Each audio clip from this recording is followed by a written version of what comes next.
हरिओम, ओम आनंदमयम, ओम शांतिमयम, ओम ज्ञानमयम। आप सभी दर्शकों का हमारे चैनल पर स्वागत है।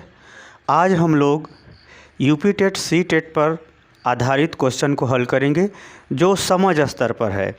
मैं आपसे बता दूं कि जो बीएड का सिलेबस है, यदि आप उसे अच्छी तरह से पढ़े रहेंगे तभी ये सब क्वेश्चन आप हल कर पाएंगे, तभी आप समझ पाएंगे। क्योंकि जो है अब धीरे धीरे यूपी टेट सी टेट जो भी है उस पर अंडरस्टैंडिंग लेवल पर क्वेश्चन पूछ रहा है। तो आइए जो अब तक हम लोग पढ़े हैं उसी को हम लोग थोड़ा सा अंडरस्टैंडिंग लेवल पर क्वेश्चन को हम लोग देखते हैं। पहला क्वेश्चन है, अधिगम क्या है? अधिगम क्या है? विकल्प है, व्यवहार में परिवर्तन को अधिगम कहते हैं। नहीं, व्यवहार में परिवर्तन को अधिगम हम लोग नहीं कहेंगे। क्यों नहीं कहेंगे? व्यवहार में अच्छा भी परिवर्तन हो सकता है और ख़राब भी परिवर्तन हो सकता है। दूसरा ऑप्शन है, व्यवहार में तुलनात्मक परिवर्तन। तुलनात्मक परिवर्तन मतलब पहले की तुलना में सुधार भी हो सकता है, पहले की तुलना में खराब भी परिवर्तन हो सकता है, इसलिए यह भी ऑप्शन नहीं होगा। ग है, व्यवहार में सापेक्षिक परिवर्तन। ये भी एक प्रकार का तुलना है। सापेक्ष का मतलब तुलनात्मक रूप से, ये भी नहीं होगा। ग है ऑप्शन, व्यवहार में अपेक्षित परिवर्तन। या ये वाला सही होगा ऑप्शन। क्यों सही होगा? क्योंकि जो व्यवहार में हम जैसा परिवर्तन चाहते हैं उस तरफ अगर परिवर्तन होता है तो कहा जाता है अधिगम हुआ। यानी अधिगम क्या है? व्यवहार में अपेक्षित परिवर्तन। जैसा आप सीखना चाहते हो वैसा आप सीख रहे हो तब वो अधिगम कहा जाएगा। इसलिए इन बारीकियों को ध्यान रखिएगा। यानी व्यवहार में अपेक्षित परिवर्तन होगा तभी अधिगम होगा। हम दूसरे क्वेश्चन पे आते हैं। शिक्षा क्या है? सीखने को शिक्षा कहते हैं? नहीं, ऐसे नहीं देखते हैं इसको। शिक्षा सीखने को कहते हैं, हाँ। पढ़ने को भी क्या कहते हैं? शिक्षा का ये भी रूप है। सीखने की क्या है? प्रक्रिया है। पढ़ने की क्या है? प्रक्रिया है। वास्तव में जो शिक्षा है यह अनवरत रूप से चलने वाली प्रक्रिया है। उस प्रक्रिया के अंतर्गत जो सीखने की, जो अनवरत रूप से चलने वाली सीखने की प्रक्रिया है, कोई शिक्षा एक चीज़ नहीं है कि उसको सीखना है। शिक्षा अनेक क्षेत्रों से हमें प्राप्त होती रहती है। अनेक अनुभवों से, ज्ञान से, व्यक्तियों से, समाज से, सभ्यता से, प्रकृति से, जीव जंतुओं से, सबसे प्राप्त होती रहती है। इसीलिए शिक्षा एक प्रक्रिया है, पढ़ना ही शिक्षा नहीं है। सीखने की प्रक्रिया में ये भी आता है, सीखने की प्रक्रिया में सीखना भी आता है, सीखने की प्रक्रिया में पढ़ने की भी प्रक्रिया आती है। इसलिए शिक्षा क्या है? सीखने की एक प्रक्रिया है, न कि सिर्फ सीखना है, न कि सिर्फ पढ़ना है, न कि सिर्फ पढ़ने की प्रक्रिया है, बल्कि शिक्षा क्या है? सीखने की एक व्यापक प्रक्रिया है। इसलिए इसका भी अर्थ ये हमारा ग सही होगा ऑप्शन। इसका ध्यान रखिएगा। अंडरस्टैंडिंग लेवल पर एक क्वेश्चन है। चलते हैं तीसरा क्वेश्चन को हम देखते हैं। संप्रेषण क्या है? संप्रेषण को अगर हम देखें तो संप्रेषण क्या है? तो संप्रेषण के अंतर्गत क्या होता है? संप्रेषण में क्या होता है? जानबूझ करके जो है, जानबूझ करके क्या किया जाता है? सूचनाओं को प्रेषित किया जाता है। तो इसको चलते हैं। संप्रेषण सूचना है? नहीं। सूचना एकत्र करना? नहीं, ये भी संप्रेषण नहीं है। सूचना एकत्र करना एक प्रकार सा जीके हो सकता है, जानकारी हो सकती है। सूचना तैयार करना, यह भी नहीं संप्रेषण है। सूचना तैयार करने का मतलब ये होता है, या ऑफिशियल काम हो गया एक प्रकार से। चौथा ऑप्शन जैसे सूचित करना, यानी किसी को सूचित करना, दूसरे को सूचित करना क्या होता है? सूचना। जब तक वर्ब में नहीं चेंज करेंगे, यानी क्रियात्मक रूप से जब तक इसको नहीं कहेंगे तब तक आपका अर्थ सही नहीं होगा। इसलिए सूचना क्या है? सूचित करना। संप्रेषण यानी किसी को सूचित करना क्या होता है? सूचना। यानी जानबूझ करके, आप जैसे मुझे कोई जानकारी हो गई, मैं आपको दे रहा हूँ, तब ये जो है क्या कहलाएगा? संप्रेषण का। यदि मैं जानकारी हो गई, सूचना मेरे पास है, यदि मैंने दूसरे को नहीं दिया तो संप्रेषण नहीं होगा। इसलिए सूचना क्या है? सूचित करना।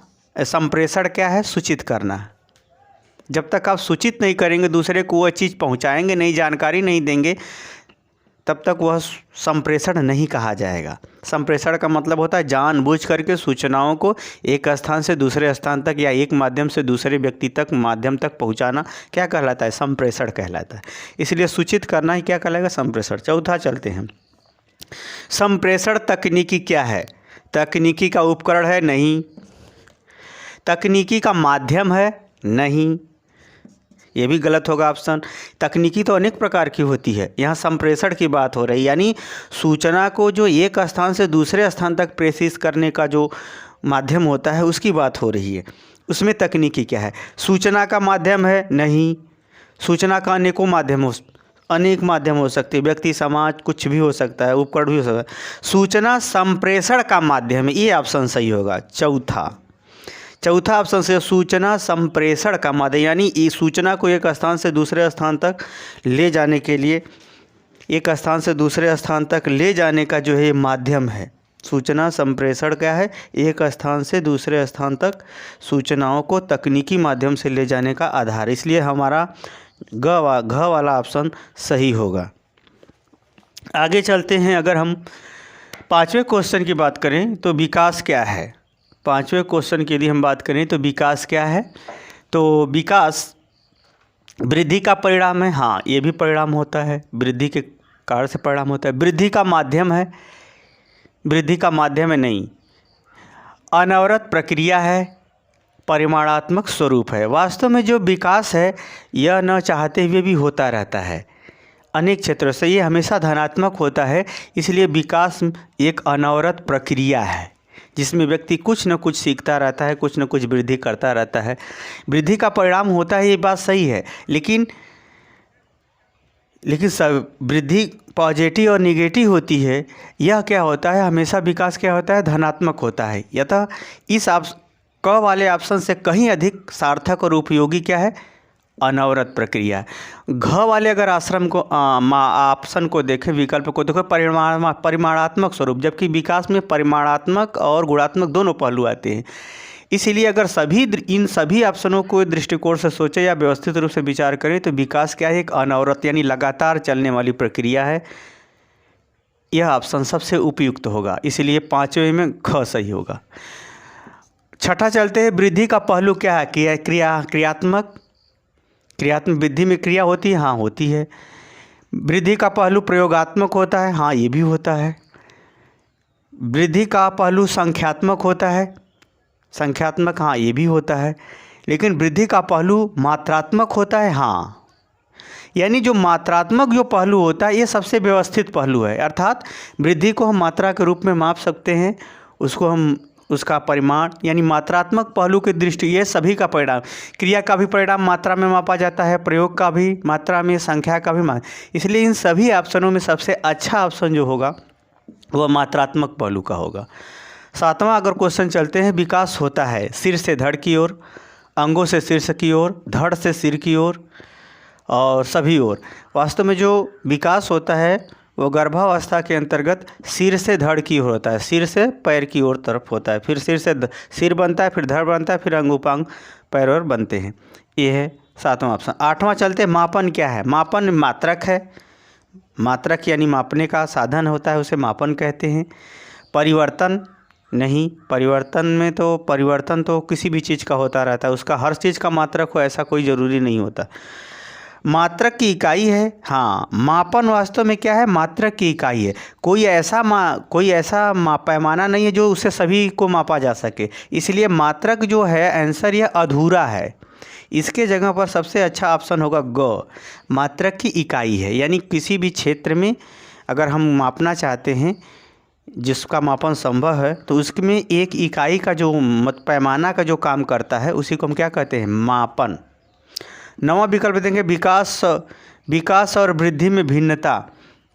विकास और वृद्धि में अगर भिन्नता को हम देखें तो यह है, विकास और वृद्धि में भिन्नता नहीं है। देखते हैं, समय के आधार पर भिन्नता पाई जाती है, क्योंकि वृद्धि अल्पकाल, विकास दीर्घकाल। मापन, इसका विकास का जो है मापन व्यापक होता है, इसका वृद्धि का संग ये भी होता है आधार, ये भी सही है। क्रम विकास, यहाँ विकास एक निश्चित क्रम में होता है, वृद्धि का कोई निश्चित क्रम नहीं होता। क्रम का मतलब क्रम में भिन्नता देखने को मिलती है, ये भी ऑप्शन सही हुआ। विकास और वृद्धि में भिन्नता नहीं है, अनुपात, यानी कोई ऐसा आधार नहीं है कि इतना वृद्धि होगा तो इस अनुपात में इतना विकास होगा, ऐसा कुछ इसका अंतर देखने को नहीं मिलता, इसका कोई निर्धारण नहीं किया जा सकता। इसलिए 9वां में ऑप्शन घ सही है। 9वां में ऑप्शन घ सही है। मुझे उम्मीद है कि आप सी टेट और यूपी टेट के अंतर्गत अंडरस्टैंडिंग लेवल पे जो क्वेश्चन पूछे जाते हैं उसे आप समझ गए होंगे। रोज़ कक्षा हमारी बीएड की चलती रहेगी, इसी में बीच बीच में आपको सी टेट और यूपी टेट का जो है क्वेश्चन हल कराया जाएगा। आपको कैसा लगा कमेंट बॉक्स में ज़रूर बताइएगा। आज के लिए इतना ही। हरिओम।